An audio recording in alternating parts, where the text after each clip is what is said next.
Let's welcome everybody into the Real Kyper and Bourne Show. Nick Kypreos, Justin Bourne, Sammy McKee, Derek Brandeo, Jen Rolnick for the next 2 hours. You're stuck with us. Hangout time. Oh, turn my mic on. Off and running. Yeah. Hangout time. Okay, do you always turn in? I don't touch my buttons. My like sometimes you get caught. No, Yeah. you always get caught Yeah. What do you mean? with your off and on button for your Yeah. mic. Why do you shut it on and off? Yeah, people don't need to listen to me coughing and hacking and sniffing and all the rest. It's seasonal. The only time it's really bad is when it's on during the break. Yes, that's when I need to make sure it's off. Yeah. Well, he's on right now, and we're glad for it. Wherever you're watching and listening on Sportsnet 590, Sportsnet 360, and Sportsnet Plus from 4 to 6. Let me ask you guys this. Last week before Christmas here, Yeah. feeling a little quieter around the building. Saw some pizza having out today. I saw tumbleweeds upstairs. There's Yeah, nobody around. You were downtown today, not pretty quiet. Starting to feel like we're winding down here. I had- We are winding up. Yeah, I know. I had a neighbor Christmas get together. Oh, yeah. And I came this close to telling you guys, Today's I'm just done. a no-go for you. no go. No go. Are you hanging with Gibby and the boys or what? I was with Gibby and a few of the boys. And yeah, I was like on that cusp line. Right? I think I'd welcome just a straight up, I don't want to do it today. And I'm It's like, all right. I don't want to bail on my Well, boys. there's only one guy here that has missed a show on TV, and it's the guy that probably shouldn't. Hey, we've- we've we've- remarkably durable show here. A every bunch s- of Phil Kessels. Every single show until Thursday, you guys will have done every single pre-Christmas show. You wouldn't have missed one. You missed an hour once, and that was Wouldn't miss it. it for the world. It's crazy. Good attendance. Shopping, like, are you guys shoppers this time of year, or you just let the wife do it? Be Yeah. honest. All right. I contribute ideas intermittently, but yeah, no, it's not my domain. No way. Well, it's more that like if you're doing it together, something's going to fall through the cracks. You need a mastermind at the head of the organization to really take Yes. stock of the whole thing. Absolutely. So I'll get handed people. Okay, you handle those people. Yeah. So she knows it's off her list. But Yeah. have you ever bought a present? I bought more this year than I ever have in my life. Really? Really? Okay. Yeah. Got all your kids coming home from university. Well, my wife went down last week to see her mom and dad in Florida, Mhm. and I'm by myself, and I'm like, I'm no good by myself. No. So Really? I went shopping. Attaboy. You know, You don't like to be alone when you're just No, sitting I was just bored? too quiet, Ah, too yeah. just cooped up. cooped So- up. Yeah, I get it. quick story. Every year, Clark Gillies, for years, God rest his soul, now, but it was a yearly tradition that Clark would get one gift for all the family. You get the same thing. And one year he's talking it up. Oh, this is going to be, you guys are going to love this one. This is a good one. Christmas morning, my wife is like, I think we're going to go on like a trip. Like, I think he's got us all trips to whatever. Snuggies. The whole group got Like Snuggies. 20? Like 15 Snuggies or whatever. Except for my brother-in-law, who got a autographed Bobby Orr jersey because he once mentioned that he liked it. So shout out to Angelo in Boston. But Wow. that was a heartbreaker of a Christmas morning, let me Snuggies. tell you. I mean, not a terrible gift, but when you're expecting a trip to Peru, it's a tough. I'm thinking another 10 years, Yeah. you're on that program. Yeah, here Buy everyone's 15 of getting, yeah, one thing. Oh, I love it. All right. Well, the Toronto Maple Leafs tonight, the New York Rangers. They got 3 more games to go Mhm. for the Buffalo on Thursday, Mm-hmm. and then back home Saturday night against. Help me, Sammy. Columbus. No, in Columbus, I believe. In Columbus Yeah. on Saturday night. This one by far, I think their biggest test where Yeah. they come in, feel really good. Mm-hmm. Rangers, not so much. Almost like a role reversal from probably the first start of 6-7 weeks of the season. Mm-hmm. They've won both of their games since the Leafs pasted them there at Madison Square Garden, and they beat Boston in one of the games. They beat someone bad in the other game. They won 2-1. They beat the Ducks 5-1. Yeah, okay. And they beat the Bruins 2-1 in the game where Pasternak tried to kill Lindgren. But yeah, I think Keefe, we'll get to Keefe's clips and stuff, but I think probably expect a pretty hard game from the Rangers tonight. I will say the Leafs come into it with a bit better looking lineup. Austin Matthews is healthy. TJ Brody's back. Liljegren is back as well. So it's first time your decor. You got Riley Brody, McCabe, Liljegren. You feel like you have 2 legit pairs. Lagesson, Timmins is the third pair. lines are pretty solid and healthy all the way through. You're missing Reeves, but I think the team is better with McMahon there anyway. So. Yeah. We're going to welcome in about 25 minutes Steve Valiquette, who does an amazing job when we have him on. His breakdowns, whether it's a goaltender or the New York Rangers in general, just a fantastic analyst, and we're lucky to have him on board here in the next little while here. John Tavares, guys, will be honored for his 1,000th point that he reached in the island last week. And candlesticks make a good gift. So I guess pure gold. I did text Gordo about the tea set. Yeah. And it was true. It was a tea set. You had a tea set. Okay, I told you guys that a while ago. I forget exactly. Ming Dynasty tea set, or just I'm not like sure. Here, let me just quickly see what Gordo said, but I'm just quickly pulling it up. He said he gave a silver tea set to Daryl and Wendy Sittler for the 10-point night, then to Ian and Turnbull for his 5-goal game by a defenseman. I gotta believe. Unusual gift, but an expensive one. I was gonna say it must be like a really high-end tea set.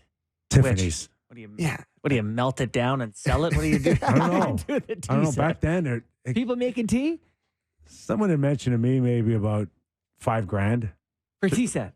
in the 70s. So that's like a $30,000 tea set. I don't know. My inflation math might be a bit aggressive there. I mean, maybe you know Sittler. Give him a text, see if you still got the tea set.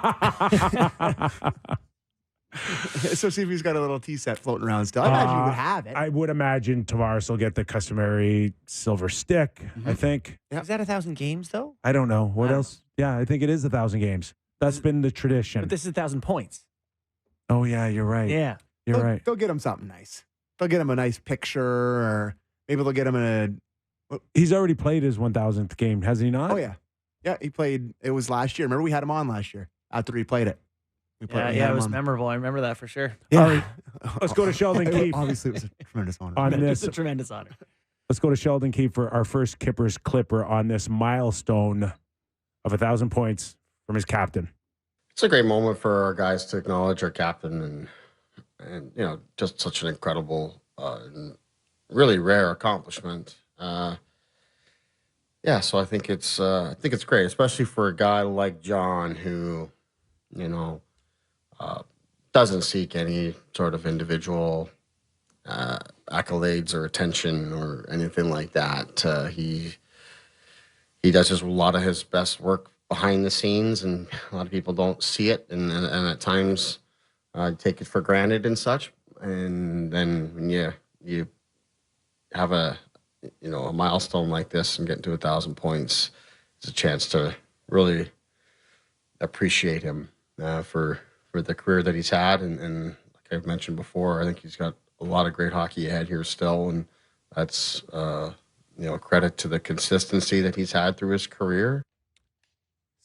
So when you have big milestones and big nights like this, it gives you a pretty clear chance to talk legacy, right? That's what we do. Yes. And I think, it's a fascinating one with me for Tavares, because you look at what he has been since he's come here, and they signed him and paid him to be John Tavares, and he came here and was John Tavares. Mm-hmm. But I think a lot of people would probably say it's been disappointing since he's come here. Like, I don't know which side of it I really... Maybe the results have been. Yeah, that's what I mean. Like, they haven't... I think he was kind of supposed to be the last piece of the puzzle to put them into the Stanley Cup final or make them that kind of contender, and they've only been to the second round once. So I don't know. It's a complicated one for me. I think what complicates is that personally, from John Tavares, what you thought you were getting in the player, he's been that. Yeah, exactly. He's third in the NHL in faceoff percentage. He has been a point per game Leaf. He had a 47-goal season. He's been a very good contributor. It hasn't put the team over the hump, and I think that's where the disappointment comes through. But it's tough to look at his contributions since he's come here and say he hasn't delivered on what he was expected to be. Yeah, he hasn't delivered on what he was expected to be. You don't think so? Well, I mean, if we go back to that famous pajama day, right? He was catapulted to the second highest paid player in the game. Pajama boy.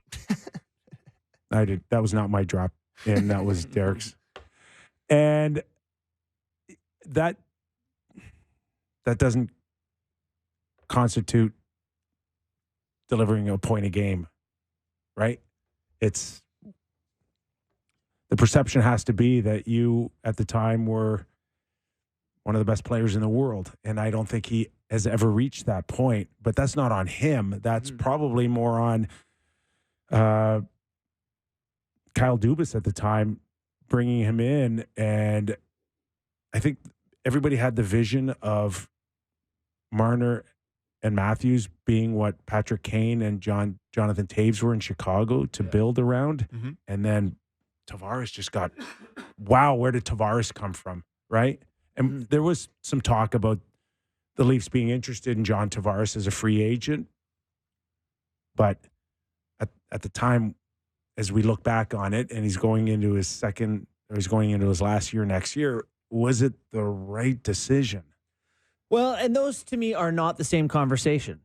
It's not, was it the right decision to me is a separate thing from evaluating Tavares' performance as a Leaf. But a point of the game doesn't ever get you close to being the second highest paid player at any time of your career. But there's a couple factors there. And first off, that first year he did score 47 times, which may have been one career year. One career year there. So that was great. I think towards this, that year also made Mitch Marner $11 million because that helped too. I think the tail of this contract, people didn't expect to be great. It was like we're paying to have him be here in this front, and I think you expected the cap to be shooting up and lots of people to be passing him by now, and that didn't happen because the salary cap.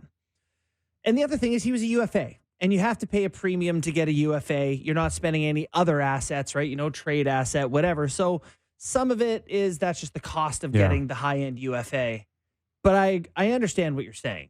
I'm not saying. And I think it was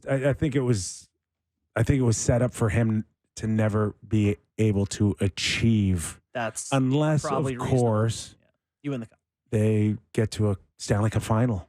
That's the only way we're going to still measure him moving forward. I got to tell you, you look at the whole time machine of careers, the Montreal injury in that series.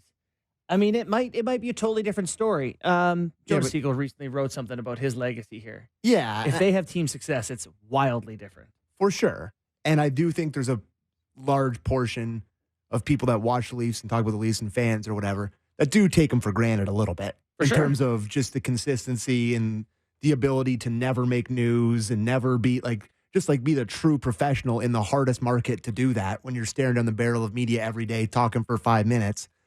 I just, I think it's a complicated legacy, and I'm still because I love the guy, and the fact that he chose to come to Toronto, a lot of Leaf fans will love him forever for that. No one really did that. He was the first one to actually choose to come here. What happens from here, over the next 17, 18 months or whatever of this contract, it's going to shape how a lot of people look at his time here. And it's based on nothing he does individually other than team success. Probably, yeah. I mean, if he were to have a crazy good or crazy bad playoff year, score an overtime winner to send them to the first round in 20 years or something like that, second round and something like that. Just continue to be a point a game average, which is great. And but there's a lot of those guys out there. And thousands used to be an automatic, even for the Hall of Fame. Used to be you're getting in with 1,000 games, 1,000 points. That's not the case anymore. Yeah, he's 97th in NHL scoring all time in the history of the league. And it's incredible. Yeah, 1,004 points. Let's say there's 50 games left for the Leafs. If he has another 40 points, that would take him all the way up into the 70s all-time scoring. It would be a big jump for him. Yeah. But I know, but he's just. But if he finishes his career, he's not 40th all time in the league. He's a Hall of Famer. He's also 33. He's getting another contract.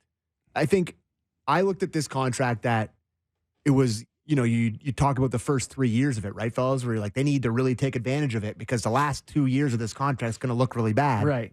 And he still looks like John Tavares to me. If I was to ask, go ahead. No, go ahead. No, go ahead, Kev. If I was to ask you guys where the split is on importance for Hall of Fame, between regular season and playoffs, where would you have that split? 50-50, 55-45, 60-40? You know, I think as legacies change, the regular season will become more important because there's just too many teams. We've talked about that, and I think it's going to be less important to have had playoff success, whether it's the Sedins or Luongo or Alfredson, like the most recent class. All those guys went to the final. But if you've got 15 guys, handful of guys that are the same, Ty goes to the runner. Ty goes to the playoff guy. For sure. And that's where he's really underachieved. So as we're talking about this, well, yeah, the Islanders teams he had, no one could have dragged. LeBron wasn't dragging those teams to the Cup final, but like in those days. If he's in a race for Pavelski for Hall of Fame status, look at Pavelski's playoff numbers compared to Tavares's. He's played a third more games in the playoffs, and he's probably got almost a third more points. Like Tavares must be at I don't know, 50 games, 55 games. Like I played 36 playoff games. He's played 25 more playoff games than me, and he should be over 100 more. But the more I think about this, it's not going to be close. He's going to be a Hall of Famer. For sure. Because he first overall pick in the NHL. Doesn't matter. Does matter because it's, it's an honor. It's a legacy thing. You're a first overall pick. There aren't that many. He won an Olympic gold medal. And it is the Hockey Hall of Fame, not the NHL Hall of Fame. Olympic gold is going to be on his resume. The All-Star appearances. I think he was a Hart finalist 2 years. He's going to finish. How many All-Star appearances? I don't know. The All-Star games don't really happen, right? Because there's Olympics. You're giving me kind of like Olympic gold, first overall pick. Olympic gold. He was a third line checking guy. All right. I mean, he was on the team. He was on the team. I know. In a country where it's tough to make the team, he's going to finish with 1,200, 1,300 points, whatever it is, 1,200 probably and change. I think the playoffs now are going to be way more looked upon now as being a difference maker on your status for Hall of Fame. No, and that's the difference. He needs a great run in the playoffs. You played in, you said 30-some games or whatever in the playoffs? Yeah. And I'm not saying this to be disrespectful. There's 21 teams, I think, when you guys, so you had more opportunity. The 16 teams made the playoffs. You made the playoffs 3/4 of the time. And now you make the playoffs half the time. So I think it's just less common for guys to be able to get in the playoffs a lot. Like, I don't think a guy like Jeff Skinner, has he ever been in the playoffs? I don't think you can never make the playoffs. And I think having some playoff success is relevant. Yeah. He has scored 2 Game 7 overtime winners to help his team pass the team. Game 6 for the Leafs. Game 6 for the Leafs, Game 7 for the Islanders. Yeah. Not that anyone remembers that or anything. Yeah. You look at his playoff games played with the Leafs, and that's what kills his legacy. Games right? played. Like it's like 7, 5, half a 1, 3, 4. Yeah. Yeah. Like if he had played in, 10 or 11 every single one of those years, it's a completely different conversation. For sure it is. It's definitely the only thing. I think Kip would say if he played 80 playoff games, we'd say, he's in. Yeah, but 55 is stunningly low for a guy that's played this long. And it's just not, you got to be difference makers. You got to be a guy that can show that you stood out in those series. I mean, he's 44. No argument and there. there's just, I don't know. For me, it's just not enough right now. And he needs desperately this season to see a conference final or a Stanley Cup final to solidify what we're talking about. Yeah, he can make it a no-doubter. If he just one deep run. I don't even think they don't need the cup. No, if they go to the conference final and he's a point per game on the way there, it's probably enough. Yeah, and I think, after his contract is done here, which is he has this year and next year left, right? Is that correct? This year and next year, yep. So then the question is, after that, it's like he's going to get another one. Someone else is going to pay him. I don't know what. Maybe it's the Leafs. Maybe he takes the $750. I don't know about that. Not if he's. I mean, he's made a lot of money. 70 points in his last year or something. They're not giving him. Listen, if he was making, I don't know, 5.5 right now, he'd be the king. So true. And that's why the salary cap stinks. Because we have to measure it against what he makes as opposed to what he means to the team. And, I think the way that everybody jumped off the bench and the way people all reacted, it seems like they genuinely love the guy on the team. Like seems like he's a worthy captain. It just, I don't know. A lot of times it seems that the team takes on his personality, right? And it's like, what's that? Quiet, I was saying, you don't love that. That's what I mean. reserved. Yeah, That's what not I a mean. good thing. That's what I mean. I'm weighing Right? both sides of this here, boys. Yeah. It's a fascinating conversation to me because it's one Yeah. of the most unclear legacies for a captain of a team to me than any that you could have. I always found it weird that when they signed him, they waited a year for to name a captain over a season. Did they not? Well, we know what happened.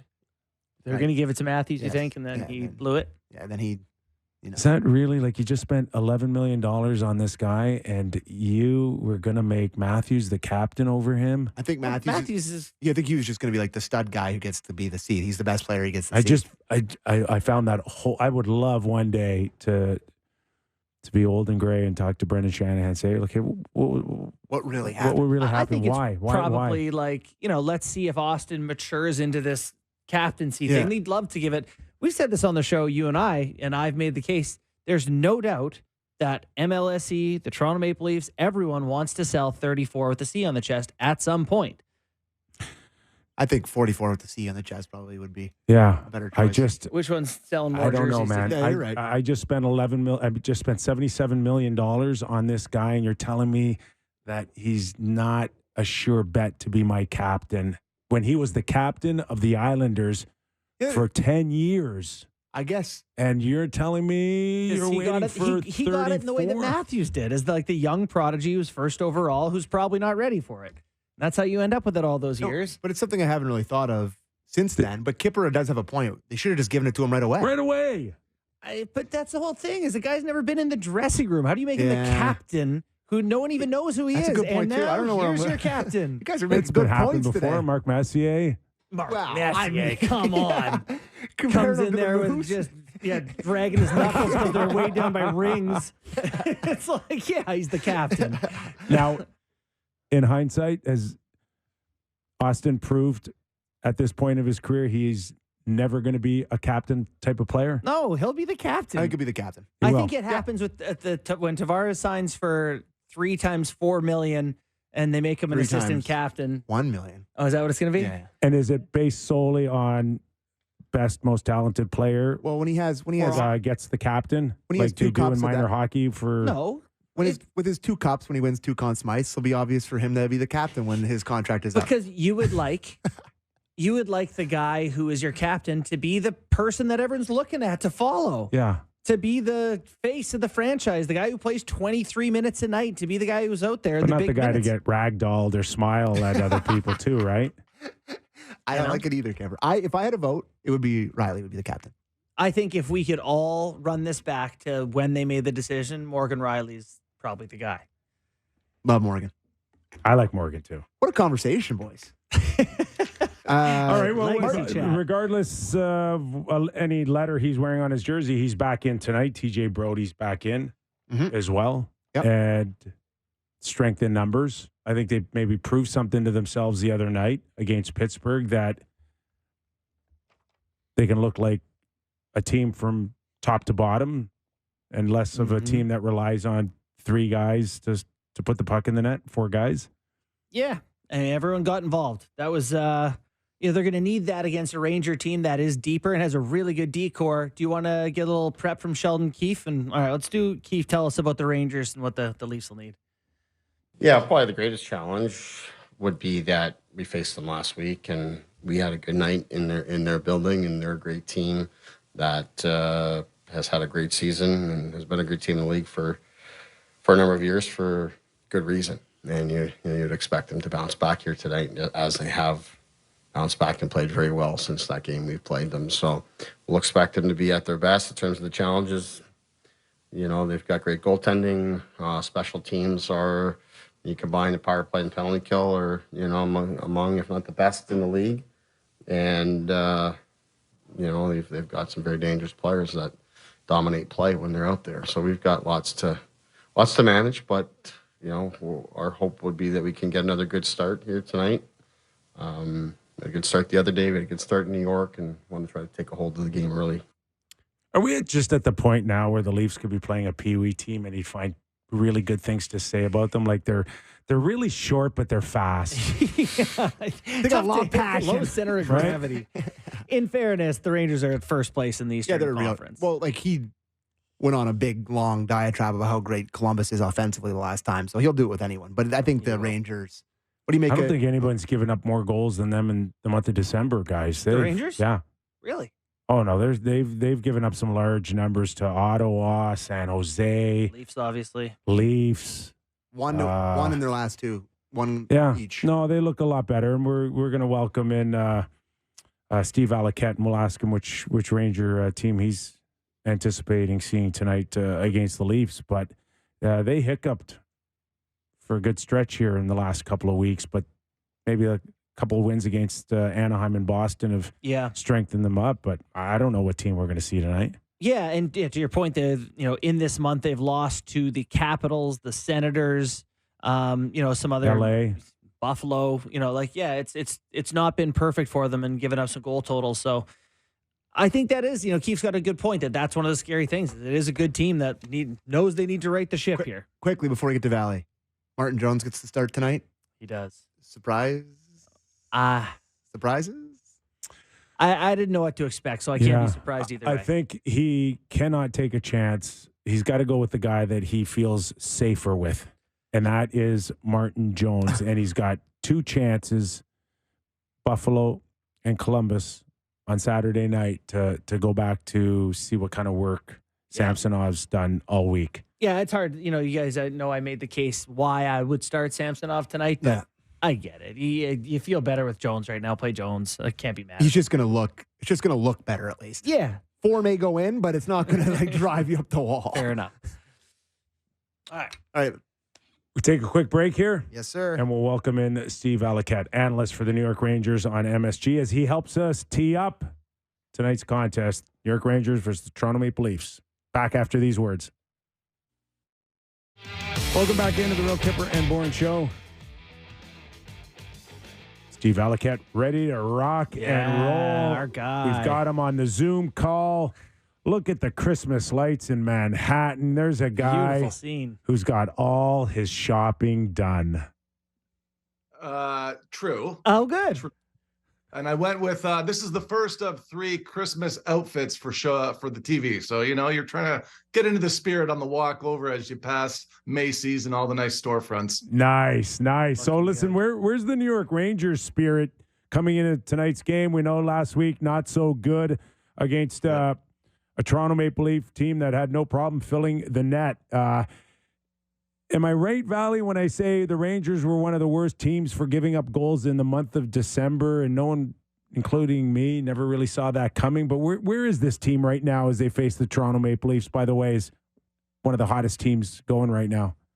Yeah, so that's going to capture their attention. I think this is one of those games where, isn't it just as big for Toronto as it is for New York, because both of them want to prove that they're cup contenders.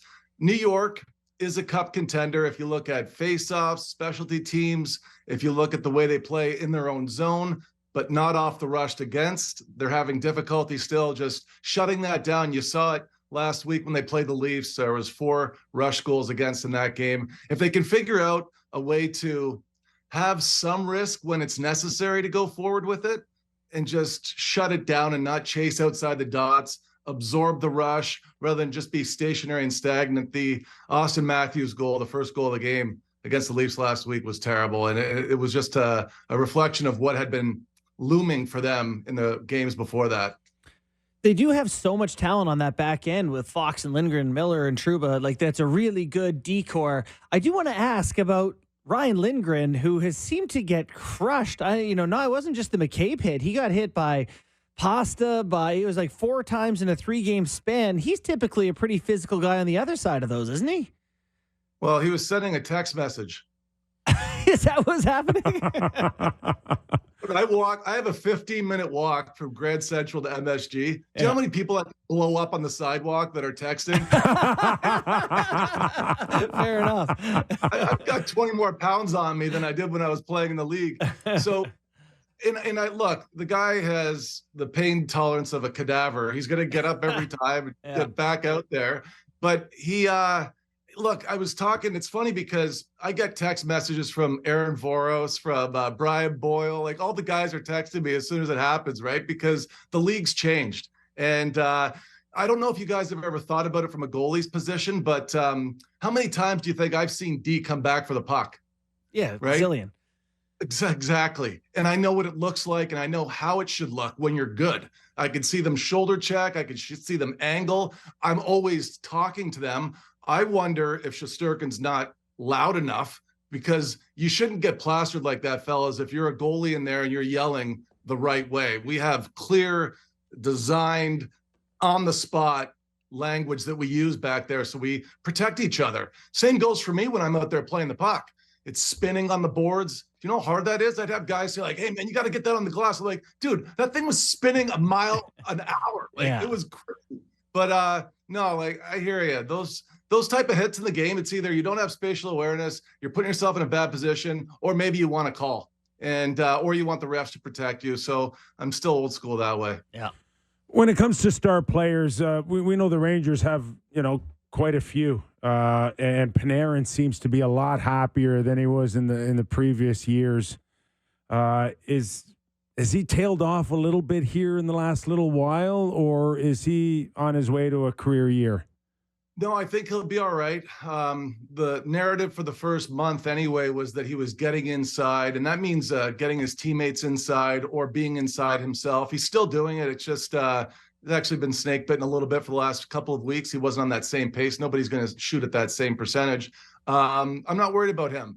But we talked a little bit offline, Kyper, you and I, the last game, and the hard part I have right now is that I'm measuring this team against every single Stanley Cup winner over the last 5 years, and I'm trying to find the dog in the top guys. Oh. And I loved your conversation 2 weeks ago. You guys started talking about the alpha dog. I agree with that 100%, because I've been in summer camps with guys like Nathan McKinnon, and I'm talking about like 8 years ago, where I'd say, yep, that guy's going to win a cup someday. Mm-hmm.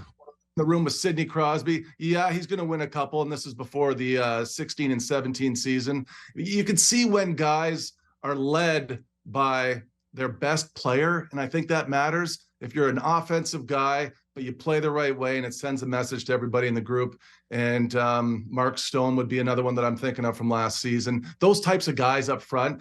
Panarin's not that guy. Zibanejad's not that guy. Kreider's not that guy. And I'm hoping they either find it in them, if it's possible. That's the only thing I wonder about. Valley, is Trouba that guy? But again, we've seen players like this on teams from different eras, but if their talent just caps them only so far, it doesn't help them, right? Be that alpha dog. Well, yeah, and it reflects what style you play in the playoffs. If you remember last year against New Jersey, guys, Panarin got inside his teammates inside the ice once all series, twice himself as a shooter. Like it was just a perimeter series. And look, you lose when you're up 2-0 against New Jersey last year. You lost the year before when you're up 2-0 against Tampa Bay in the Eastern Conference Final. And, I want somebody to just go out there and take it at this point, because I'm getting older. So if you're looking for that, it can come from two places. Can you learn that? Like, can it be developed over the frustration of not getting through? Or can it come from the next wave of guys? Can Lafreniere have some of that? Or, whether it's Hedl or Kakko or any of those young guys, can they become that? Yeah, well, I do know they do have it in Trouba. He has it. I mean, you'll see him, and he's got it in him. I have no question about him. And he's playing awesome, too. I mean, he was the best defender on the ice against the Bruins in their latest win.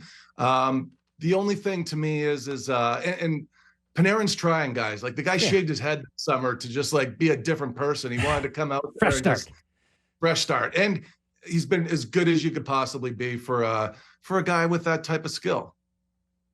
Fair enough. Yeah, when you think about the goal scoring department, you think about a guy like Kreider. Is he still owning the front of the net like he did last season? Is it still the most dangerous area for him? Yeah, it's legit. No, he's I actually keep a lot of my scoring chances myself from the company that we have, but it's all gridded ice, so we can see 8-foot radius around the net, who's there most often, what types of chances, deflections, etc. He's always in front of the net. You'll see it tonight. He's there all night. He's kind of what JT does, the same thing. Tavares does the same thing that Kreider does. I would say that Kreider, that particular spot, he does it a little bit better. But overall, like, you know what, guys, if I was explaining offense to young hockey players, I would explain it like this. What you want to accomplish on the ice is not allowing the goalie to have half of a second of clear sight on the puck. So how do you do that? You can do it with one-timers. Mika Zibanejad has 9 goals this year. Every one are off a one-timer. He never allows a goalie to capture half of a second of clear view on the puck. Now, that would be when the goalie's in motion. If the goalie's not in motion and he's locked in on you, then it's deception or shooting through a screen the way Matthews does and allows somebody to come in. So again, you're obstructing the goalie's view by using one of his own teammates to screen him. Deflections, broken plays, you're doing whatever you can to not allow a goalie to have half of a second of clear view on the puck. And that's what we're trying to do as goalies too. We're doing the same thing, except the opposite. We're just always trying to set our feet, trying to cancel screens, trying to manage broken plays. So when I watch the Rangers play, I feel like they don't have a conflict at all with those two things. They understand how to score. That's why they execute at a high level. I'm not worried about them scoring. I'm really not. My biggest concern with the team, and I'm talking about because the bar is so high, I'm talking about a Stanley Cup championship. Mm-hmm. They have to defend better off the rush. And I'd love to see an alpha dog, but outside of those two things, I mean, look, nobody's perfect. You guys know what it's like. Go around the league. Everybody has their warts. Yeah. But the Rangers, I'd love to see an alpha dog with somebody up front.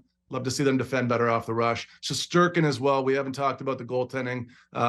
He's playing tonight, guys. This is a massive start for him. It's a huge start for him. He's coming off a solid game against Boston in Boston, but it's been shaky for him. And who's going in net for you guys? I don't even know yet. I'm still waiting. They're sending Martin Jones at you. So okay. Yeah, he's hot hand. One time, a guy that made $6 million a year, 27 wins last year, albeit most of them were in the first half, if I'm not mistaken, Valley, and then he tailed off a lot, but still a better choice than probably what's out there for other organizations in the third spot. Yeah, 100%. I was looking at I fell down a Samsonov hole today. Oh my goodness. Oh, good. Give us what you got. Oh my. So you know what data I really like right now is data that would reflect the psychology or the mental strength of the athlete. Okay. So put yourself on the bench. You guys just came off the ice, hard shift. You left it out there. And you get to the bench, you're up by 1, and your goalie gives up a bad goal. Bad feeling, right? Yeah. So nobody is allowed more bad goals when your team is up this year than Samsonov. And he has the worst save percentage over the last 3 years. So what his biggest challenge is, to me, it's psychology. It's, can you mentally, game states, right, guys? It's a different thing for a goalie. I have to tell you, if I'm up 4-2 in the third period, it's different than being score tied at 2-2 or being down 4-2. Like there's 3 different things, and it makes you feel different. I would look into, if I was him, what's going on with me and where am I mentally when our team is up? Is it I can't play with those expectations? Why do I take a nosedive when I'm supposed to seal it? And to that point, Shesterkin, I was looking at the same thing. What's going on with him this year? He hasn't had his best stuff yet, but it's Vezina Trophy year. He's the best goalie in the league. He has a .923 save percentage with score tied. .923 on his scoring chances. Last year, it drops to .905.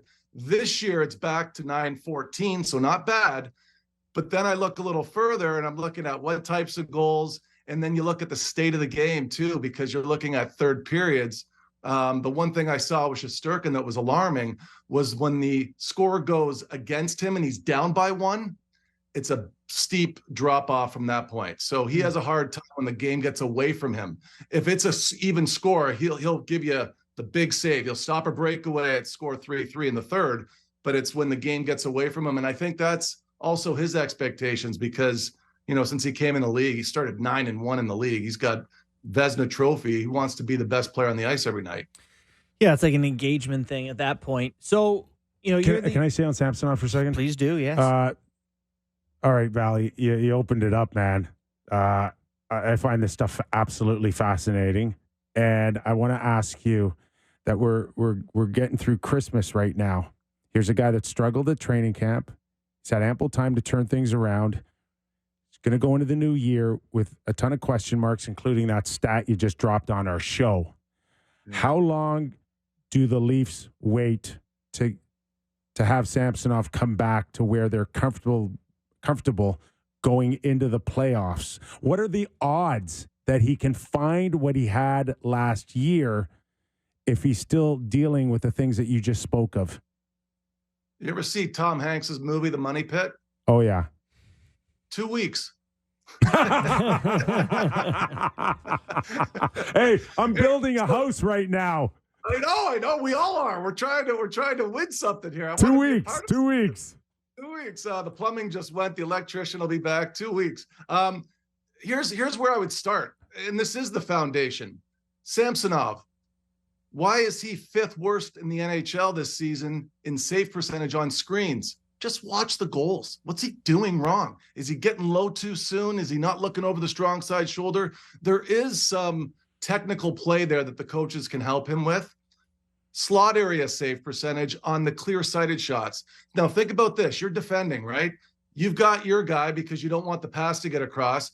You're passing off the shot to the goaltender. Need a save there. Mm-hmm. And he's got the worst save percentage in the NHL this year and last, when it's a little bit of time and space for the clear shot when the guy gets to the slot. So to me, again, it's like we got to talk about, I think there's a place for there's 3 pillars to goaltending, fellas. It's technical, it's physical, and it's mental.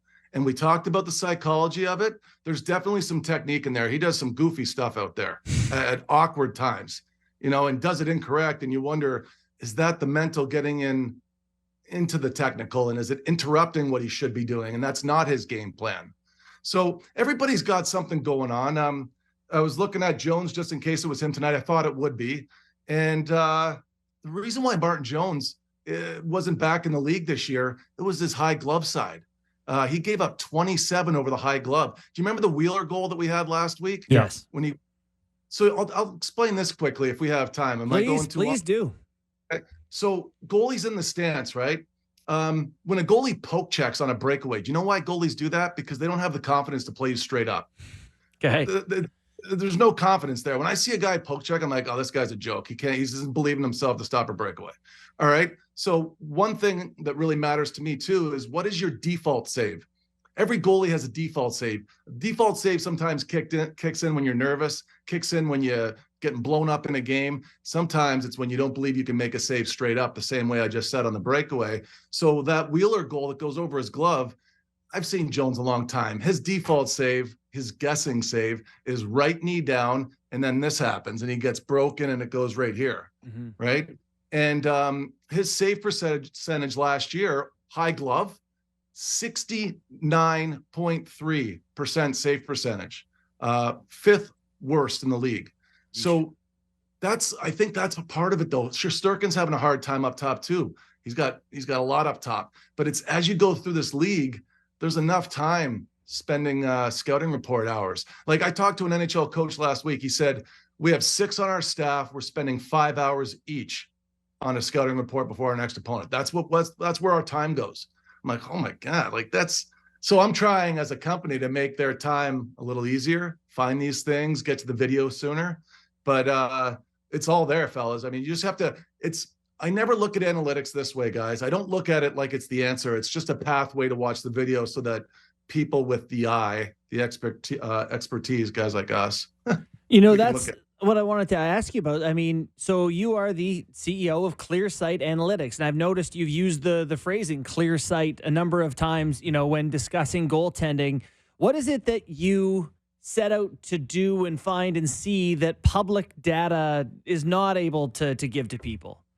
Yeah. So the hard part with, public data doesn't account for screens. So we have to pay our taggers a good sum of money every night to do every game and every shot. But what they're ultimately doing was the goalie screened or not? It's a big piece, because if the goalie's screened and it's from the slot area, it goes in 37% of the time. If the goalie is not screened on a clear-sighted shot from the slot area, you wouldn't believe how infrequent it goes in. 9%. Wow. 9. And that's why those ones that I'm talking about with Samsonov, those are ones he has to have. Ken Johnson OT.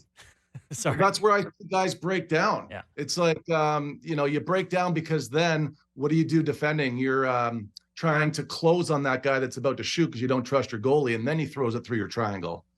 But the clear sight, guys, it came from the idea, if you research the quiet eye theory, Joan Vickers, University of Alberta, this is going back 30 years, where there was a mobile eye tracker that she created, and she established a benchmark where NHL goalies, when they would have half of a second of clear view to lock on a puck without movement, they'd stop the puck 97% of the time.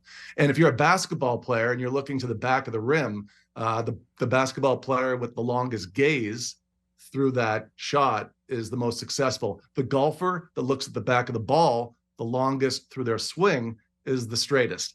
And it's really was fascinating. And I thought, from my perspective, after 236 games on the bench in the NHL, where I'm always looking at all these shots a different way and having to talk to my goalie partner afterwards, it was a good way to be able to say, I want a definition for every shot that hits the net. Mm-hmm. I want a clear definition and a name. And that's what I did. I have 42 different shot types. So any shot that hits the net tonight, there's a description for it. There's a name for it. It's bucketed accurately so that you can have a historical average and save percentage. See if this summer you should try looking at the ball. See if that helps. Valley. No, it's all head position, guys. It's all head position. Any good goalie in the NHL, when the puck comes across their body, you'll see a straight line from their head over their knee. And watch a good skater. When they cross over, you're not going to see their head come up. You see them drive through the rotation. It's everywhere in sports. My son's a pitcher. His pitching coach talks about it all the time, how he's got to throw and come downhill with his head angle. Hey, where's our breakdown of our show over the course of an hour? Is it Sammy when he reads Game Time? Like, what are the percentages? What are the percentages? How much do they drop over the course of an hour on our show? Hey, you guys know, I love watching you guys when I'm on. Yeah, you and Doug McClain. Hey, I'm like the fifth Beatle on your show. We should have like Eric Brandeo give me a couple of drops when I need them. Love it. 100%. Valley, great stuff as always, man. Enjoy the game tonight, and always fun having you on. My pleasure, fellas. Enjoy the game. Thanks, Valley. Appreciate it. Steve Valiquette does an amazing job with MSG and finds ways to make Henrik Lundqvist look good. There's more information in a Valiquette interview. Like, you would need to go through that frame by frame to break it all down. Did you write down the Samsonov one that he gave? Which one? Was it when they're tied? Yes. What was it again? Over the last 3 years, he's when they're down a goal, he is the 5th worst save percentage. Oh. Yeah. That's all you can say. When they're up a goal. When they're up a goal. When they're up a goal, he has the 5th which is worst save worse. percentage. Yes. Because you're letting him back See, in. and here I am, not a huge analytics guy, and I'm just like, I'm soaking that all in. That's not analytics. No. That's just 100% useful stuff. Useful. That's letting in goals at a bad time. That's not analytics. That's as bare bones hockey as it gets. Yeah, but he said it. It says everything you need to know with what maybe is going on in his head. Yeah. How he's kind of talking himself out of just staying in the zone. Yeah. That's the trick, though, is to take those numbers and go, what does it mean? Well, this could be a mentally fragile goaltender. We're talking about if Tavares is a Hall of Famer. There is no doubt Valley is a Kyper and Bourne Hall of Famer. Yeah, he first is. ballot. He is. For sure. Okay, once again, our thanks to Steve Valiquette, analyst for the New York Rangers. In the next hour, we're going to welcome in Keith Jones, president of hockey operations for the Philadelphia Flyers. Most surprising team? Yes. By a lot? Yeah. I got Winnipeg up there, boys, for me. Yeah, Winnipeg, Philly, Montreal's 14-13. One game over.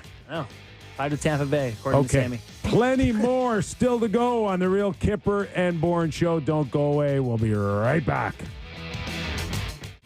Welcome into the Tim McAuliffe studio here at Sportsnet. Nick Kypreos, Justin Bourne, Sammy McKee. It's the Real Kyper and Bourne Show, National Edition. We are live on Sportsnet, Sportsnet 650 in Vancouver, and Sportsnet 960 in Calgary. This hour of Real Kyper and Bourne brought to you by Bet 365. Okay, out of the gate, let's welcome in Keith Jones. We got Keith Jones, Sammy? I don't think he's. I'm so excited. Oh, and he's not on the show yet. Oh, I usually do 5 minutes off the top on the national hour here, as we've done for most of the days of the full season. All so right. Just a little anxious. Well, yeah, I mean, I heard him say Jonesy's on the phone, and I thought he meant that's he's what on the I phone. thought. He means he's on the phone, not Zoom. Yes. Hey, classic miscommunication. You understand me now. Yeah, I got you, pal. You speak I speak Kypreos. Kippanese.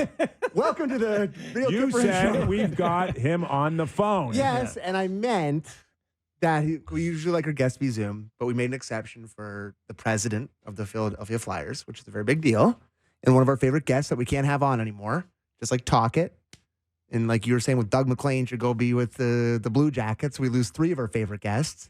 Okay, no more. So I love that our show's been around long enough that we have marital spats on air now. This is a very marital okay, so go. You got 5 minutes. Tell us anything you want. I'm just waiting for Jonesy. I'll tell you something. Oh, let me have it. Sam and I have a proposal for you on Thursday for the show, which is we just call all of the show's friends. We call Doug. We'll call. Oh, it's our last show before the holidays. Christmas Thursday's break. our last one. We just do a little Christmas party and we call all our friends. What do you think? They call me, I show up. And that's who we would call. We Call call him. Colbs. All for it. We call Like that. Valley And for You 5 two can more. make so many calls that I'll stay home and listen to the show. I used to, when I was working away on the weekends with my good friend Ben Ennis, I think for 2 or 3 years in a row, we did the Super Bowl show, and we would just call all our friends. We would do a 4-hour show, and it would just be full of 20 guests. We just call people and say what they're doing for the game or whatever. So that we should do a Christmas party edition and just call everybody. Sounds lovely. I remember you used to do that. Like I remember listening to one Hockey Central at noon where it was you and Millard, and you guys were just talking to everybody. Yes. And I love that. That's what Christmas is all about. You just get together with people and you just, you chat. So Yeah. you chat with family, maybe for a little too All right. long. And, Have you guys put a checklist together? no, we were discussing it. We hadn't run it by you. We don't talk before the show, so we thought we had to talk about it on the show. We would do a show plan on air. Okay. I mean, it's not going to get down to the list, the guy that pumps gas at your corner, is it? No, it's going to be it could. Unless he's got some strong opinions. Listen, we're open to hearing. the guy that pumps gas, the guy at the SO by my place, we have a blood rivalry, so he will not be called. really? He will not be called. What's the problem? Listen, we don't want to get into it. But the guy, he's never at the cash. He sees me coming. He doesn't approve the thing. He's always in the fridge. He's a nightmare, and he's always on me. I'm telling you. He knows I'm coming. He sees me coming, and I'm like, "Oh, you're behind the till for once." He's like, "Oh yeah, buddy. Okay, brother." I'm like, "Oh, you're dead." I hate you. No, I don't think I've had anybody I despise that pump dude. gas for me in like He just 10 said, years. New York? He Where works are you behind. getting your He gas works pumped? behind the cash. Oh. But like, as a guy who worked at a gas station for 4 years, you have to approve the. You worked at a gas I did. I station? worked at a gas station for a long time when I was a kid. Really? Yes. I worked at It's like been a long time since there's been full serve. I worked at like a I didn't grow up in I Ontario. didn't full serve. I worked at like Max, Oh, where it yeah. was like a Shell station in like thing, and I had to press the button to approve for the gas to work, and it's the same technology. I've seen the thing he's got to press. He just doesn't press it. He's never there. I love He's this always guy. you that can't guy, stand. the ESO guys. We should have that ESO guy on for real. Oh, he'd be like, "Hey, brother." That's So, what he'd say. you got fired, apparently? No, I quit. Oh, okay. I went to college. It's good. I worked. That was the job he had before this. Boys, I worked a lot of You jobs. didn't go to college. I did. I did. 4 years? Yeah. No, not for 4 years. What do you think? Crazy. What are you crazy? I didn't go to college for 4 years to do this. Oh, fair enough. Oh, my gosh. Off the rails The Flyers. today. Oh yeah. The Flyers are 5th in the NHL in scoring chance differential.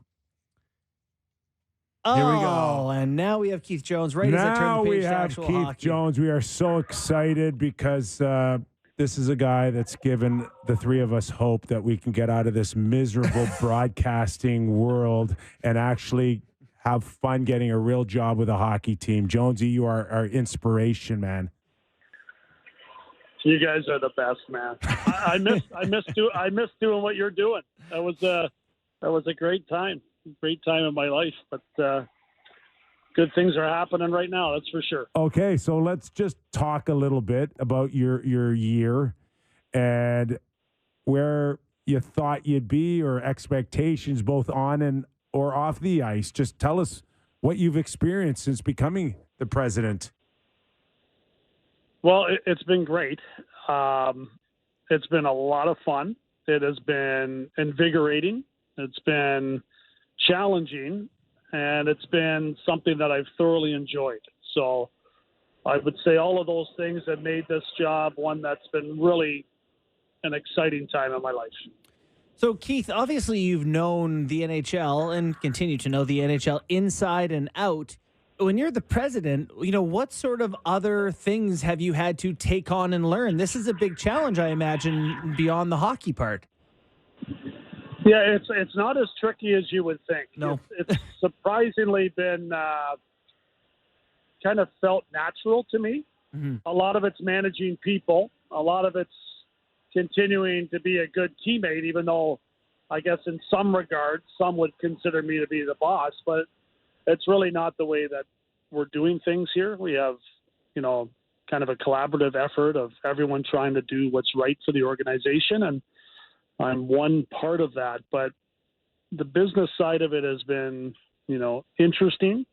Obviously very involved in that side of it, but the hockey part is the most important part for us right now. We're trying to get that back on track, and we've had some measure of success so far. And I think fixing the hockey will fix the business side. And that's kind of the way that we've looked at it so far.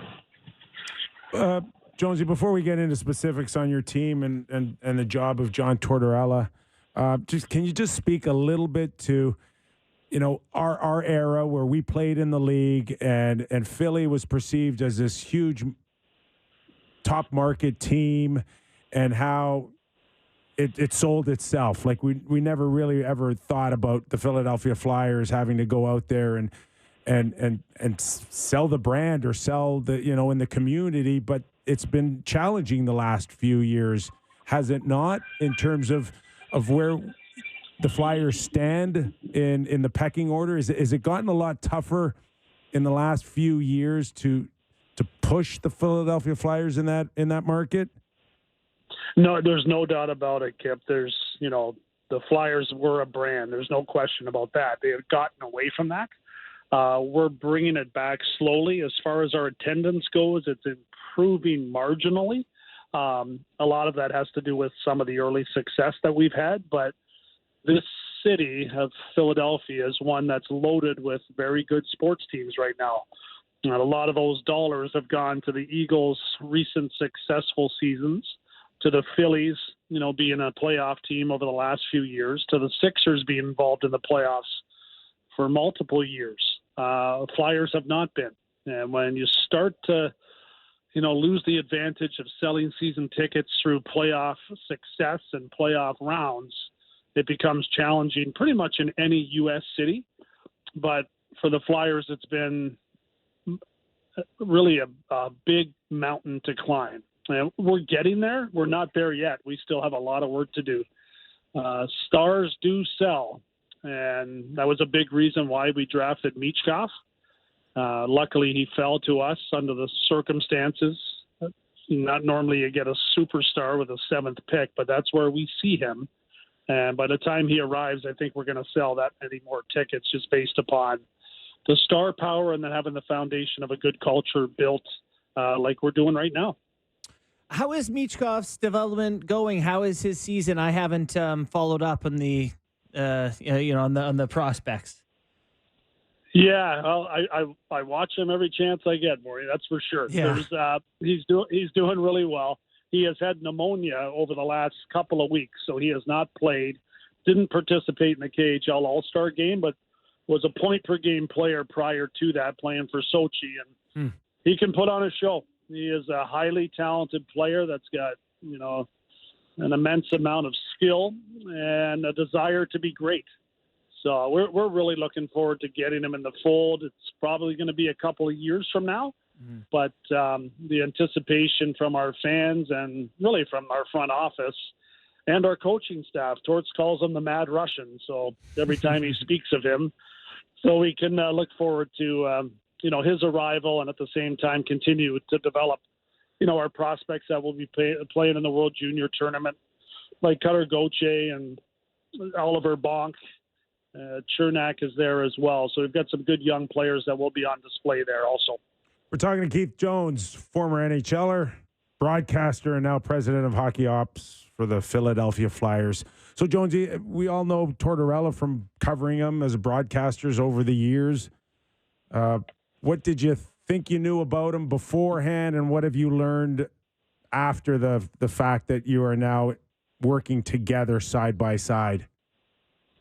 Yeah, no real surprises. I did work with him in television back in the day at TSN when I was first getting started, so I got to know him away from the game, and obviously found him to be a really incredible person, a great guy to talk to, someone that cared about other people, and I've, working this closely with them over the last couple of years, really when you're covering the Flyers, you're part of that team, which I think our broadcasters feel the same way right now. But getting behind the scenes and watching the way that he coaches has been something that I've really appreciated. You get a look inside to the way that he thinks, the way that he handles his players, his willingness to, work with us as far as developing our young players.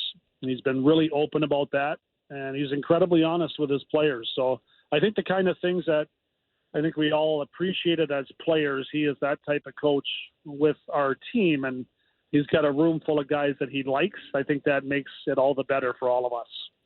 Jonesy, for any team to meet or exceed expectations, there have to be some surprises, some individual performances throughout the season that are positive, pleasant surprises. Who would you single out as individual performances from you guys this season that have really elevated you beyond maybe what public expectations were? I would say it's our whole group of defensemen. Yeah. I think our blue line has been outstanding, and I think Sean Walker's done an incredibly good job and continues to do that. It's not a fluke. This is a very talented and smart hockey player. Good teammate on top of that. He's got a very good and steady partner in Nick Seeler, who's exceeded expectations this year. Travis Sanheim, who, we were in the works of moving in the offseason, has, taken that to heart and came in here and just taken the league on by storm the way that he has played. Cam York's done a great job. Ristolainen's now healthy and available and is coming off a monster performance against Detroit. And Zamula continues to grow as a player, as a young player that we need to develop and continue to have him move forward with some help from Mark Stahl. The veterans really fit in. So I would say the biggest surprise has been the way that our D has performed and meshed together. And it's not surprising anymore to see them perform well after watching them do it over the first 30 games. Hey, Jonesy, you mentioned development, and we know your organization is still in this transitional period and how important that is. Is that a conversation that you had to have with Tortorella in terms of, okay, the wins are great this time of year and we love it, but we have to continue to kind of make sure that the young kids are developing, and some coaches have reputations for not leaning towards young kids. And is that something you constantly had to stay on, or you just trusted Torts to do the right thing as you guys turn this ship around? He's worked with us basically hand in hand from the start. He has been all in on continuing to develop players like Bobby Brink and Tyson Forrester. Forrester was out there in the last minute of the game in a one-goal game against Detroit. That speaks volumes for a 20-year-old kid playing for a coach like John Tortorella. So there's been no issue with that, Kyper. He's just been on board and continues to, push the envelope with our younger players, putting them in key spots, on any given night. And we couldn't be happier about that. And again, it's not a one-man job here. It's a group of people trying to get things right, and that's been working for us so far. How do you handicap the Metro Division this year? The Rangers, obviously, a very good team. Capitals kind of right behind you guys. You like your odds of getting in playoffs here? You see yourself in sort of that tier of teams? That's a great question. I would say probably not. Yeah, but okay, we fair. continue to hang around. Yeah. It's a very tough division with some teams that have expectations of winning a Stanley Cup this year. We're pretty grounded in our view of, where we are right now.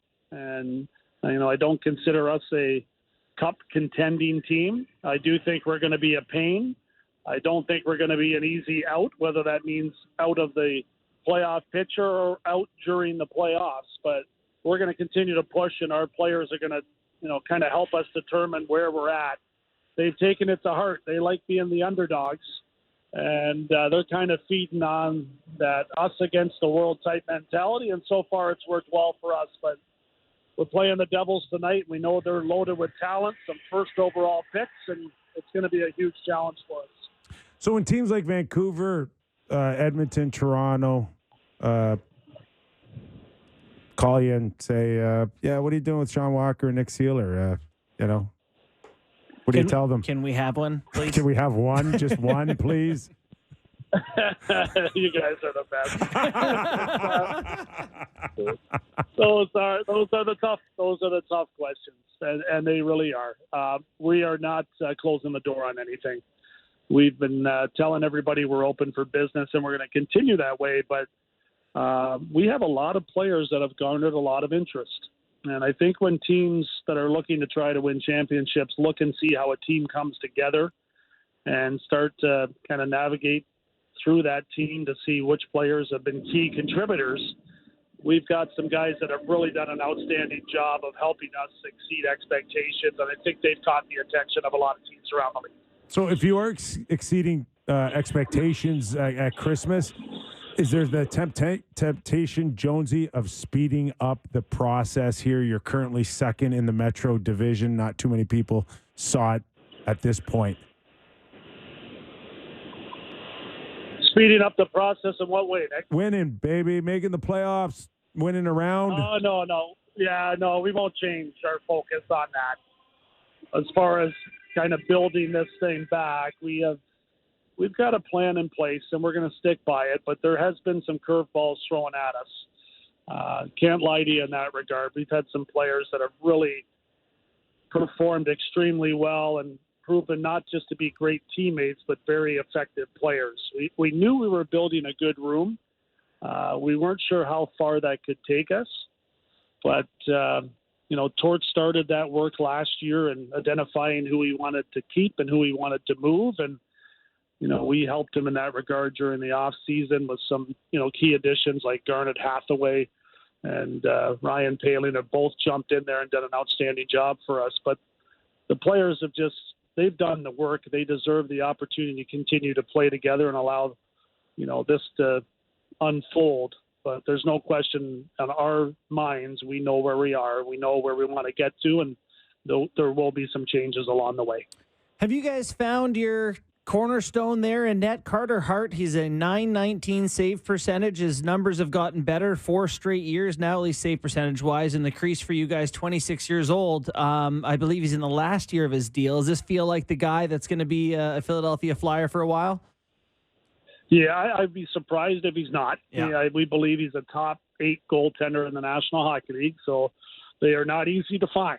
When you get them, you want to continue to groom them and, allow them to blossom, and he's done all of that this year. With a better team playing in front of him, I think we've all witnessed just how good Carter can be, and, he's been battling a bit of a stomach virus or flu right now, so he won't be with us tonight, but we look forward to him getting back in the mix while Sam Ersson continues to, carry the mail right now, and he's done an incredibly good job. I look forward to watching him get tested tonight by this Devils team. Jonesy, we so appreciate your time, man. We know you're a real busy guy, and all the best of luck tonight versus New Jersey. Appreciate it, guys. Catch up soon. Thanks so much. Thanks, Jonesy. Guys. That is Keith Jones, who stands as the president of hockey operations for the Philadelphia Flyers and doing one hell of a good job. I gotta tell you, that's one of my favorite interviews we've had in a long time. I was really impressed with that. He's just I love it. So good, though. I just love the sound of his voice. I miss it.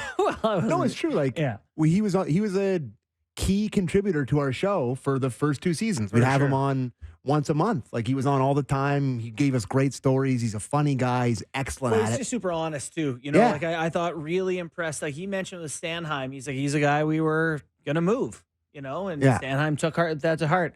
I asked him, where they are in the division. He says, we don't see ourselves among those good teams. So Crazy, but I mean, very realistic and healthy. Which is, if you're a Flyers fan, you're like, yes, we don't want not panic. be delusional here. So I'm just wondering now, as we continue to progress in the National Hockey League and teams from top to bottom start looking more like each other, Mhm. you know, and less as this personality, does the guy behind the bench become that much more important? I got to be honest with you. I was like many, thought Tortorella was done. Yeah. The game's changed. Yeah. It's too far removed. And yet this team now reeks of his personality and his character. And I can say the same thing Out for of here, then. I can say the same thing for Rick Tocchet Yeah. in It's- Vancouver. It's almost like everyone has so much video, so many analytics, and so much video, and they know what every team is going to do before you play them. You ask any coach, they'll tell you the systems of their opponent before you play the game. You all know what each other are going to do, and at some point, it just comes down to Balls. best Big job ones. maybe the best job of the year. Work ethic, timing, heart, hustle, like execution. And so if you have a guy that's grinding your guys and you get that execution, that might be the difference in today's hockey. Cojones. Yeah. And I loved what Jonesy, the way he talked about Torts. It's like, yeah, he's really willing to play guys, but he's still himself, Mm-hmm. right? Like he's still like a hard-nosed guy, but he's playing young We've guys. asked He's him to play the young guys. and he's doing it. Yeah. So I also love that when given an opportunity, who's been good for you? He talked up the one guy we know they're trading. He immediately was like, Sean Walker, this guy right here. You got to see this guy. I thought that was a business move on his part. I liked it. and he knows he's on in Toronto. Yeah. He You know knows who's that people amazing? are talking about. Sean Walker. This guy's going to cost something. You want him? Cost money. Sealer? Do they go as a pair? I don't know. I don't know much about Sealer. Yeah, I feel uninformed. I mean, I know he's fine. Carter Hart is UFA So next I year. didn't want to grind him about that, but Hart steals up. This is it. UFA. UFA. At the end of this year? Are you sure? Let me just confirm. His contract's up. Is he maybe not UFA? I think he He's might gotta be RFA. RFA. He's got to be. He's still Contract's young. up is all I saw. 3.979 is his current deal. And Yeah, he's an RFA when it expires. RFA. Yeah. okay, so All right. can you give me the top 8 paid goalies? He just signed him. Didn't you hear him? No, he didn't. said he's the top 8. So tell Said me who they the think 8th he is. highest paid guy in the NHL is in that. No, because the top 8 highest paid guys are often bums. They're not the good goalies. The You know, How it's- far- although how Bobrovsky, far does what's it Bob drop? now? What's Bob? the How far highest does it drop? the highest paid goalies, 2023, Carey Price, number 1, 2.5 to 10.5. Sergei Bobrovsky, Vasilevsky, John Gibson, Matt 6.5. Matt Murray, 6 Uh, 6.1. 6.25, 6.4 for Matt Murray. 6.4. Connor Hellebuck, 6 point. This is from last year, so he just got paid 8. What? He got paid 8 something, 8, right? 8, 8.5. Bennington, maybe 8. Bennington 6, Markstrom 6, So Grubauer 6. 5.9, Shesterkin 5.6. What a deal that Tell is! you But what, he's on a bridge though. Yeah, if you could give me Carter Hart 5 times 6 or something, No, he'd probably work his way up towards Hellebuck's numbers. If he can keep his 919. 920. Yeah, he was like an 878, then a 905, Yeah. then a 917, now a 919, that- 26. the one contract I'm just scrolling down here. The one that we kind of not made fun of, but balked at when it was signed was that Allmark deal, and that's just such a great deal now. Oh God, yeah. But, I like- but everybody expected Corpusalo money. Allmark to be, where'd he come from, Buffalo? Buffalo, Yeah. Yeah, everybody expected Allmark Buffalo at that. Yeah, you get to play behind Boston's defense. That But team's he's a little been different. really good. Did he win Vezina last year? Allmark? Yeah, Yeah, like Yeah. he's like for $5 million. That's really good value. Yeah. So, anyways. certainly is that. All right, Sam. Game should time? We, by the way, JB did a terrific job on game time Oh yeah. yesterday. No, that wasn't yesterday. That was on Friday. Thursday. What day is it today? No idea. It's all the Tuesday? Oh, yeah. Sorry, I had a Christmas lunch, remember? Fair enough. Yeah, not taking your job anytime soon. Oh my god. It's game time. It's game time. It's game time, presented by Bet365. Visit the app for the latest odds and find out why it's never ordinary.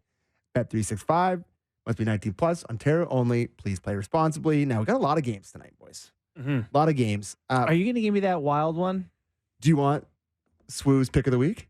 Swoo? Yeah, my buddy Ron. Ronnie Swoo? He texted me a parlay, a same game parlay for the Toronto Maple Leafs. That is a 30-1 shot. 30, by the way, people, is that $10 win 300. Yes.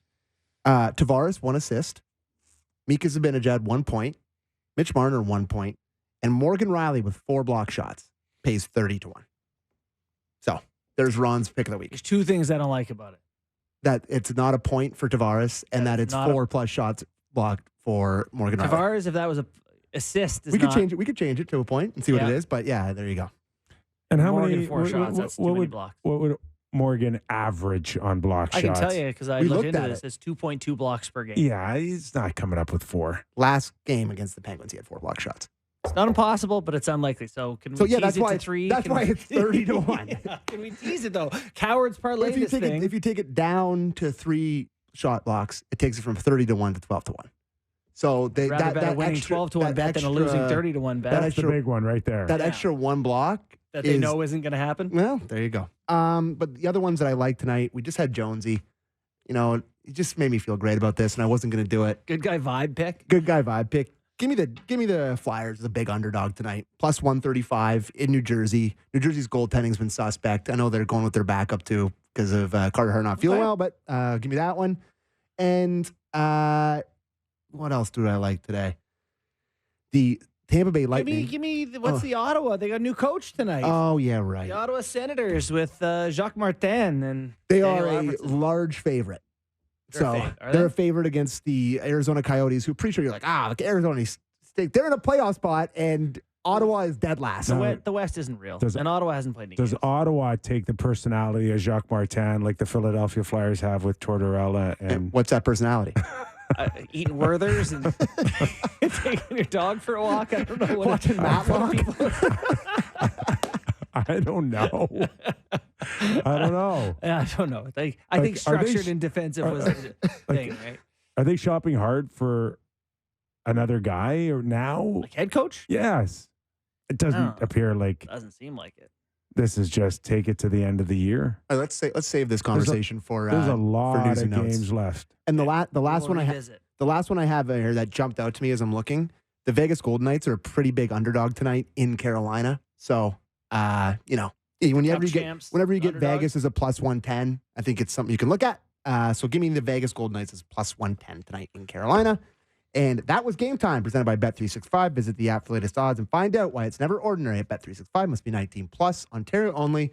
Please play responsibly. Okay, as Sammy teed up, we will get more into the Ottawa Senators and Jacques Martin as he starts his tenure once again with the Ottawa Senators. Also in our first hour, we had a conversation on John Tavares and Hall of Famer or not. Mm-hmm. When we come after break, we're going to go through a list of 1,000 points and who isn't in the Hall of Fame. And you're going to tell me yes or no if they get in. Love it. Okay, are you doing the work on that one? Or? No, I'm going for a coffee and you're going to collect all the names. Okay, I'm on it. Sammy McKee with the list after these words. All right, 11 games on tap tonight, including the Ottawa Senators at Arizona. Are we allowed to give Arizona any love at all or not until they're out of that college building? No, you're not allowed to. They're in Mullet Arena. Sorry. They are in a playoff spot. But they are kind Good for of, them. No. They're frisky. Unfun to watch.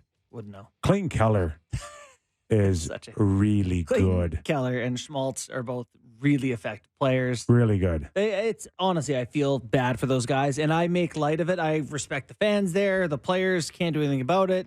They're playing their hearts out, doing great. I don't watch them. Clayton Keller also a plus handicap, I think.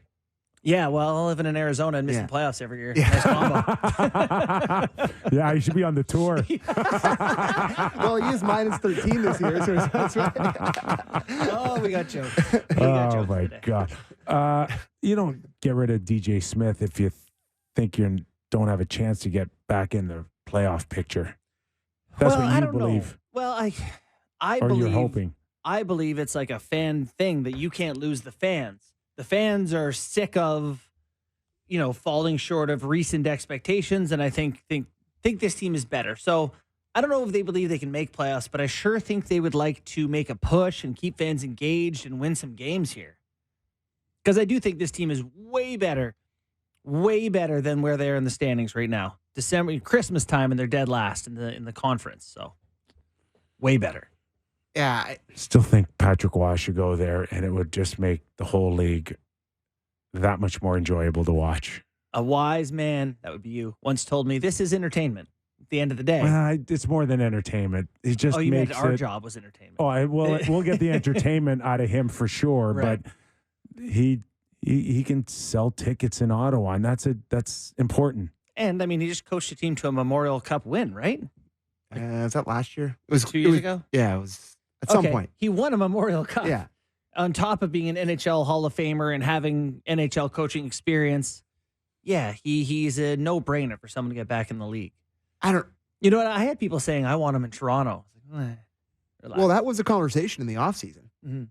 To me, before they extended. Yeah, it was. I remember talking about Sheldon. Patrick Waugh potentially being, I was like, I don't know. The problem is I don't feel right. No, but he's also he's oxygen to a flame. This is the place where you need someone who can manage him. Yeah. And work with him. And this is Keith Jones. We just heard from Keith Jones. Mm-hmm. And there might not be a more perfect guy to have daily conversations with John Tortorella than Keith Jones. Yes. Yeah. Someone to kind of keep him. Jonesy's got social IQ. Mm-hmm. Really good emotional IQ, where he can work around a guy like Tortorella. Who's a little bit and more I'm not explosive. sure a lot of guys have that in our league in certain positions with certain teams. But I think you got to have a very special ownership and management group to welcome in Patrick Waugh. Is Steve Staios that? I like Steve a lot. Yeah. I do. And I think, but you're going to have to embrace that. You're going to have to embrace the fact that this guy, on most occasions, can come across a little bigger than life. Yeah, but you're Ottawa. I don't mean that disrespectfully. That's great, though. Yeah. You're trying to sell tickets. You're based out of Canada. You're trying to get a new rink. Attention and energy would be great. Little chaos never hurt anything. Let's go. Yeah. Be in the storylines. And I don't know Stephen well enough to say if he micromanages. Mm-hmm. And Patrick's not a guy that you come in there and say, hey, listen, I really think you should play this guy. And it's got to be. That's probably the concern is not going to work. You have just bought a team, made Staios kind of the guy to run it, and Waugh seems like a guy. Wasn't part of the reason he was ousted in Colorado was that he wanted coach GM. He wanted all the power. Yeah. Well, I can't really recall, but you're absolutely right. So it would be hard to tell him anything. There was a struggle power. Yeah. A struggle of power for sure. But and then he's used to being the owner, GM, coach, everything. He sells it's tickets. Just he does to buy a team, everything. then hand it to Patrick and say, "Hope it goes well." That's crazy. It's just the information that I had, better than mine, was that Patrick was ready to just come in and coach. Just coach. Now we're talking. Yeah. I heard some things. And, the other thing, too, and it's just not Steve Staios, but Michael Andlauer now is a very hands-on owner, which, again, I don't know. If we went through 32 teams. You love it? There might be 15, 20 teams. We don't have a clue who their owner is. He doesn't talk. He doesn't talk, he doesn't have press conferences. He doesn't go to the media. He doesn't have relationships with beat reporters. Michael's owner, decision maker, from top to bottom. He owns the team. Yeah, man. So Go he's be Jerry Jones. 100% hands-on. So between him and Staios and a big guy like Patrick Waugh, not sure it could work. Mm-hmm. Yeah, and, there is no shortage of options. Me personally, I have heard Steve Staios and Michael Andlauer saying they're trying to calm things down. They want to get out of the, they don't want to be negative stories, whatever. There are other coaches you can hire that might be calmer, but I do think that if you want to sell tickets still. Listen, they tried calm and stability, but the record didn't allow it. Yeah. But now they're going even more calm. More stability. Oh, yeah. They're calm as an afternoon nap. Yeah. Until Jacques 0 for 3. Yeah, then what? And then we'll see. Like, do you think, you don't. At least that door's open now to hire someone. I don't have want another fresh start. Slag on him, but like, is Zach really going to be the guy that kicks down the door and wakes the fellas up? Yeah. Like, that's to me, it's like, that's what this team needs. Simmons is old. He can't go home because he hates his wife. Remember that? Liar, What was that in? liar, liar. Yeah. Anyway, It's a line I get stuck Who in. referenced that to us the other day? Simmons is old. I just don't know if that's the solution, is being like, these guys need to be fired up. Here's Jacques Martin. Yeah. I don't know. I feel like now would be the time And to I'm telling withdraw you, right away. it's like, you can't, it's way tougher to hold these kids' attention span than it was 10 or 20 years ago. Having Alfie there probably helps a little bit. He could be the Paul Coffey on Ottawa's bench, right? Same kind of idea there. Here's a proven dude. So what he's trying to say, guys, is that's Alfie's role now in the dressing I room. guess. You go fire things up, Alfie. Yeah. Saw Alfie putting on his skates on the bench today, wearing a helmet out there for practice. Hey, All right. I wanted to challenge you to some math, Kyper. Uh-oh. It's Just not have a good day for random this? math Take my contest. shoes and socks off. Well, it was just with Sid. He moved into 13th place last night, all time. Okay. Scored the game-winning goal. 13th all time already, hey? Wow. So, of course, that got me looking to the NHL records page. And he now is at 1535. And he is now 13th, you said? he's in 13th. Yeah, just past Mark Recchi last night. Yes. So he is 4 points behind Joe Thornton. Yeah. So he'll get there this year. And then he's 40. Top 5. He can get to top 5. You think he's going to get top 5? Gosh, that's a big gap. What's he would need another I don't know. 200. I haven't even looked at the list. You would need 250 more points, roughly. So That's- yeah, Ron Francis is 5th all time with 2.5 1,798 seasons. points. He's going to play for another 2.5 seasons. Yeah, it might get slightly worse as he 80, gets older. 85 points, 80 points. Point a game. Yeah. I just, it's remarkable looking at the names that are left in front of him and talking about him not being like, with his accolades, we talk about everything that he's won. To me, he's a top 5 guy. You think he's a Hall of Famer? They got to waive the thing for him. But like, to me, he's in the, conversation with the all-time greats. Oh, he's already there. I know. But he like, already packed there. it up at the end of this but I feel season. like, as a younger guy, and I'm not as young as I'd like to think I am, but at some point, everyone's like, oh, you can't put him up there with, or you can't put him up there with how. It's like, well, for me, you can. For me, he is in that conversation. Like, he is this generation's by far greatest player, and he has moved himself into the conversation as one of the all-time greats. When you look at the guys who are in the top 10 in points, look at the guys ahead of him. Thornton has played 500 more games than Sid. Ron Francis was 1,700 games. Howe was 1,700. Messier 1,700. Yager 1,700. Sid's at 1,220. What did he miss? A year and a half? Yeah. Yeah. To concussion? And, there may be another 300 games left in his career or something, whatever the number is. So there's lots to go. And then I agree. At that point, it's probably like, But do you think he'll ever wear another jersey, a non-Penguins jersey? yeah. I don't know. if they We start to watched them tank. on the weekend, and it just, I felt bad for Sid Saturday night. Yeah. It was, I think, one of his worst shellackings. But that was one of the most embarrassing performances from a team. Their dad's weekend, Saturday night, hockey night in Canada, Dubas's return, and didn't. No. it's Piss not a pretty. drop. Well, I was going to say that. I wasn't sure if I was allowed to I'm say okay. that. That is the I don't expression know. I was looking for. Maybe though. not. So do We'll you find out. So do you think you'll ever, because I think we've had this conversation before. I can't remember what your thoughts are, but do you think you'll play on another team? No. No? No. I don't either. So he'd I sign think another he's- contract there or I just think be done? he's on the Mario Lemieux track. He's There- going to start and finish a Pittsburgh Penguin. And there's no team that could tempt him, you don't think? Yeah, I don't know. By the way, I don't- Sid I is don't 200 think points so. behind Mario, 220. That's just a guess, but I don't think so. I think he's got his cups. He's got his awards. He's a Penguin. Yeah. And then it's Just tough to envision such a competitor just being on a bad team in his later years, like willingly Getzlaffing it up. like he's No disrespect to Getzlaff, but there was a choice he made for his family and his. yeah, like what does another cup on Colorado do for him?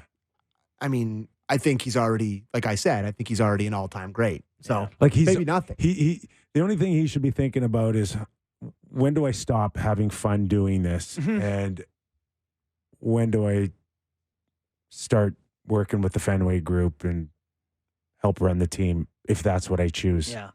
Because that's the next move is he gets to write his own ticket with the Fenway group. Think so? You go get Sure. $7 million a year like Kyle to do it? Be president, GM, hockey ops, head scout. Do it all. Yeah. Like, I don't know, where's Kyle in the organization in 3 or 4 years, right? Running He's it. got a 7-year deal. Maybe not. I don't know. No, he's going to be running it. They clearly brought him in because they see the finish line for this, and they think that Where's he's, the finish line? I mean, bad finish line. Where it's like at some point, well, I guess they just gave Malkin and Bad. Listen, It's really bad. they just gave Malkin and Letang really long contracts. So maybe I'm wrong. he got Was that pre-Dubas? Dubas no, it got was- 7 yes, it was years. Wasn't Dubas. It's the standard 5 years, but Fenway wanted 2 years for Sid. That's how he came to 7 years.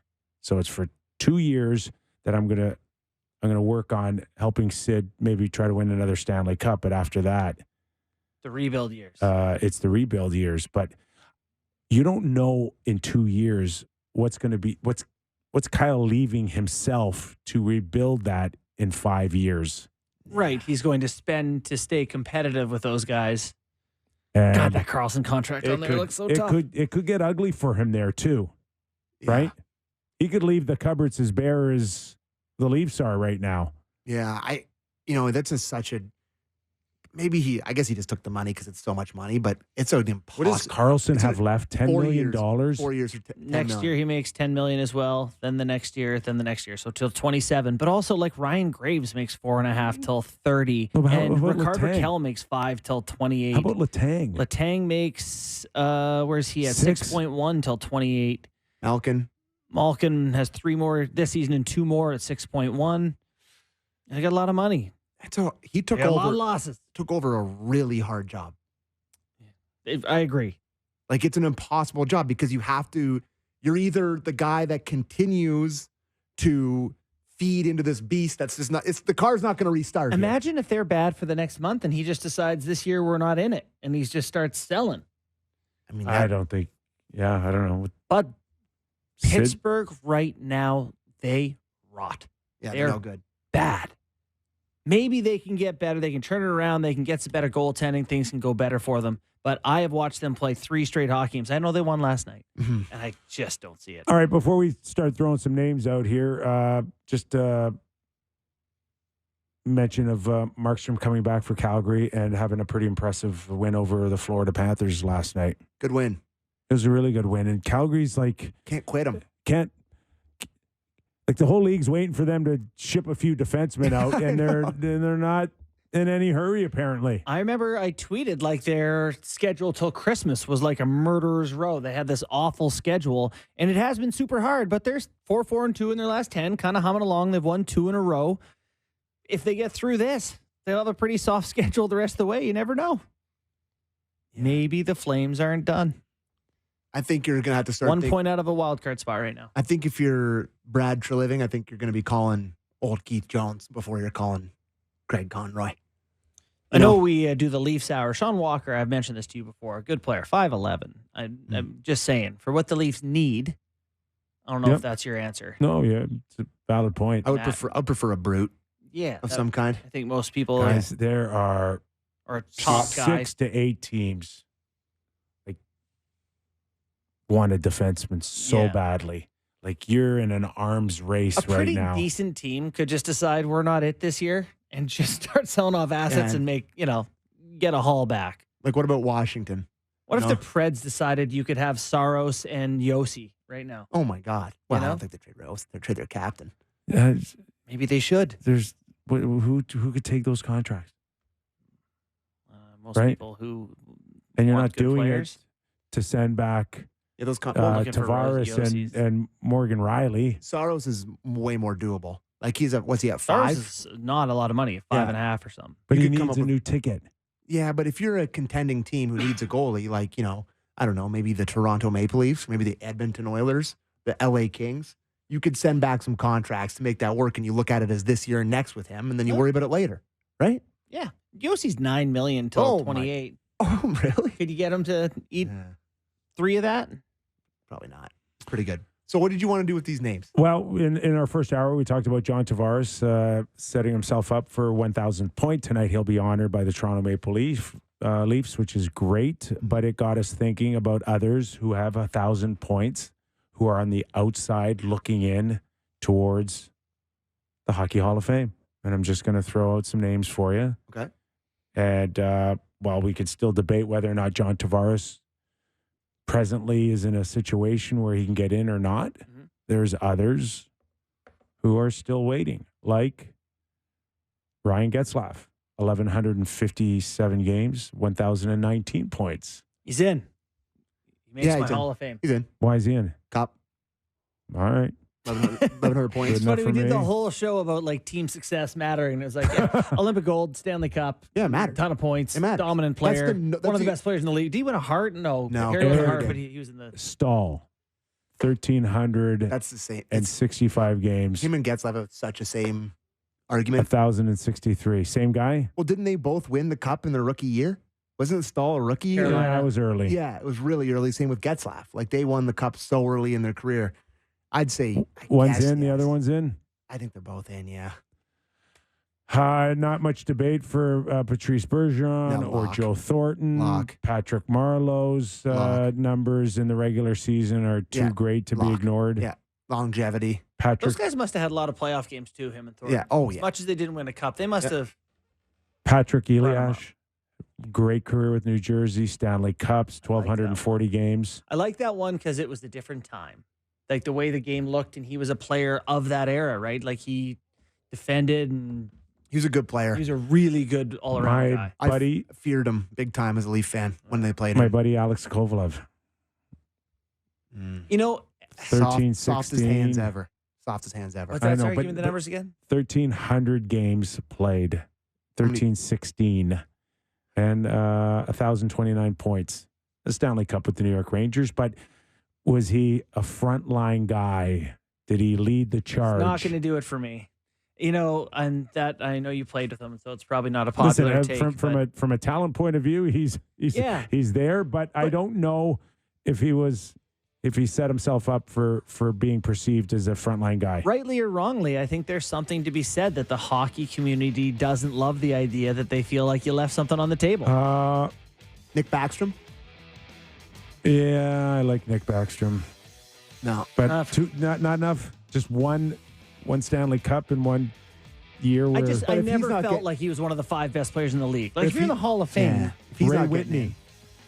same thing for me. Like never one of those guys where he's like, that guy was dominant. Jeremy Roenick should be in, boys. Yeah, he the should. numbers are Agreed. just too good. Brenda Moore should be in. Yep. McGillney Yes. didn't even reach 1,000 games. Like Verbeek. I like Verbeek too. 1,400 games. Our Hall of Fame's getting big here, It boys. is. They're in. They're in. Okay, enjoy your games tonight. We're back again tomorrow on the Real Kyper and Bourne Show.